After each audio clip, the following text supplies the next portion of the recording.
আজ শোনাব টাইটানিক সিনেমার গল্প। ১৯১২ সালের ১০ এপ্রিল বিশ্বের সবচেয়ে বড় ও বিলাসবহুল যাত্রীবাহী জাহাজ RMS টাইটানিক তার প্রথম যাত্রা শুরু করে লন্ডনের সাউদাম্পটন বন্দর থেকে। এর গন্তব্য ছিল নিউ ইয়র্ক। মানুষ বিশ্বাস করত এই জাহাজটি অডুবনীয়, অর্থাৎ এটি কখনো ডুববে না, কিন্তু ভাগ্যের নিষ্ঠুরতা প্রমাণ করল অন্য কিছু। রোজ ডিউইট বোকাটার এক অভিজাত পরিবারের তরুণী।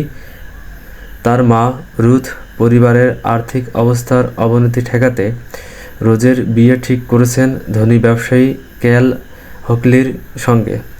কিন্তু রোজ এই বিয়েতে খুশি নয়। তার জীবনে বিলাসিতা থাকলেও স্বাধীনতা নেই। অন্যদিকে জ্যাক ডসন এক দরিদ্র কিন্তু স্বাধীনচেতা তরুণ। সে একজন শিল্পী। তার জীবনযাপন সম্পূর্ণ ভিন্ন, মুক্ত, আনন্দময় এবং স্বপ্নে ভরা। ভাগ্যের পরিহাসে সে এক তাসের খেলায় টিকিট জিতে টাইটানিকে ওঠে তৃতীয় শ্রেণীর যাত্রী হিসেবে। টাইটানিকের এক রাতে রোজ আত্মহত্যা করতে যায়। জাহাজের পেছনের প্রান্ত থেকে লাফ দিতে উদ্যত হয়।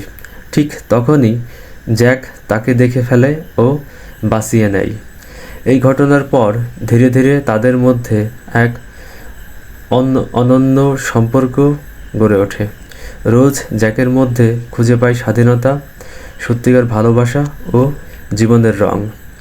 দুজনেই মিলে জাহাজের বিভিন্ন জায়গায় ঘুরে বেড়ায়, হাসে, আঁকাআঁকি করে আর জীবনের সবচেয়ে সুন্দর সময় কাটায়। রোজ জ্যাককে বলে, আমি যেন খাঁচায় বন্দি একটা পাখি, আর জ্যাক তাকে শেখায়, তুমি তোমার নিজের মতো করে বাঁচো। রোজের বাগদত্তা ক্যাল তাকে একটি নীল হীরার হার উপহার দেয়, নাম হার্ট অব ওশেন। এই হার সিনেমার অন্যতম প্রতীক হয়ে ওঠে, যা পরে পুরো গল্পের সাথে গভীরভাবে জড়িয়ে যায়। ১৪ এপ্রিল ১৯১২ সালের রাত। টাইটানিক উত্তর আটলান্টিক মহাসাগরে চলতে চলতে একটি হিমশৈলের সঙ্গে ধাক্কা খায়। জাহাজটির নিচের দিকের অংশগুলোতে পানি ঢুকতে শুরু হয় এক ভয়াবহ আতঙ্ক। যাত্রীদের জন্য যথেষ্ট লাইফবোট ছিল না, ফলে শ্রেণীভেদ অনুযায়ী প্রথমে ধনীদের বাঁচানোর চেষ্টা করা হয়। গরিব যাত্রীরা বন্দী হয়ে পড়ে নিচের ডেকে। জাহাজ ডুবে যেতে থাকে। জ্যাক রোজকে সবসময় নিরাপদ রাখার চেষ্টা করে। এক পর্যায়ে তারা পানিতে পড়ে যায়। জ্যাক রোজকে একটি কাঠের ভাসমান দরজার উপর উঠিয়ে দেয়, কিন্তু নিজে ঠান্ডা পানিতে ভেসে থাকে। পানি বরফের মতো ঠান্ডা। জ্যাক ধীরে ধীরে নিস্তেজ হয়ে যায়, আর রোজ কাঁদতে কাঁদতে বলে, আমি তোমাকে কখনো ছাড়ব না। শেষ পর্যন্ত জ্যাক মারা যায়, কিন্তু রোজ বেঁচে যায়। পরে উদ্ধারকারী নৌকা এসে তাকে তুলে নেয়।